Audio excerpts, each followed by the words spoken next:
Tolzien threw for 300 yards. Right. You know, now his receivers made some exceptional plays, but he still threw for over 300 yards. If you have a better quarterback, that will be a problem. Are either of you willing to say that Big Blue is actually now, in your mind, the favorite to win this NFC East? No, not me. I mean, for me, it's Philadelphia Eagles. The way Nick Foles is playing right now, the way that offense is explosive, and the biggest surprise to me is the Eagles' defense. Plus, they've got 2 more wins than the Giants have. Now, it's been great that the Giants have won 4 games in a row.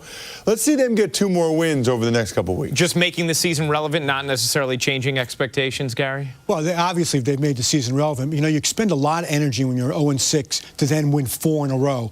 And, I mean, the Saints were in a similar situation last year where they tried to climb back in after getting off to a terrible start, and they just ran out of gas in December. And the same thing could happen to the Giants, but the whole season really is on the line Sunday against the Cowboys. If the Giants can win this game, then they definitely position themselves to be a factor in the race, and they could win this division, but they have to beat the Cowboys. If they lose to them, it would have meant they've been swept by the Cowboys. It would make it impossible, basically, to win any tiebreakers, and would really set them back. Let's take a look at this matchup between the Giants and Cowboys. It's a huge one this Sunday. The Cowboys coming off allowing a franchise record 625 yards when they last played in Week 10. The Giants just the 3rd team in NFL history to win 4 straight after starting 0-6 or worse. Ross, when you think about this matchup, what stands out to you first? Well, I don't think the Giants are going to get to 625. I don't think they're going to quite get to 625 yards. But this is the perfect team for the Giants to be going against at the perfect time.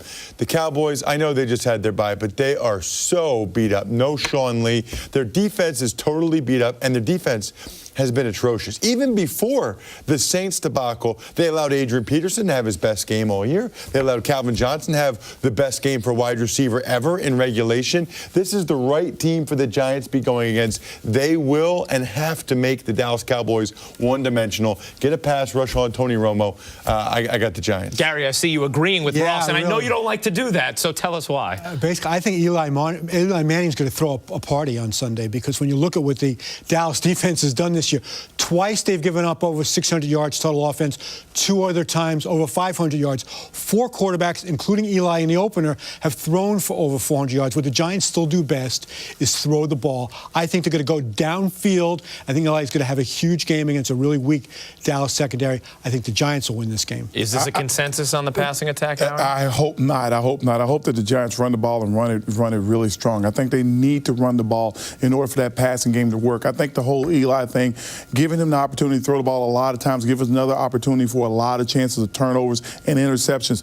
Here's what they have to do. They have to run the ball at Dallas. They have to keep Tony Romo and his group off the field. If he can do that, I think they'll win the game. All right, but who is going to win the game? I'm going to have to go with the Cowboys. No reason I'm going. My God. Guys, whoa. I would pick the Giants on every situation, but again, they are not getting enough pressure on the quarterback. Without that pressure on the quarterback, they could wind up, being in a game which is basically a shootout, which puts it in Eli's hands, throwing a lot of passes or a lot of opportunities for mistakes. I hope they're watching. I want them to win, but I'm picking the Cowboys. Wow, that is a shocker. You know what? Don't worry, boys. If they are watching, I am going to pick you. Big Blue wins its 5th straight. Gang Green was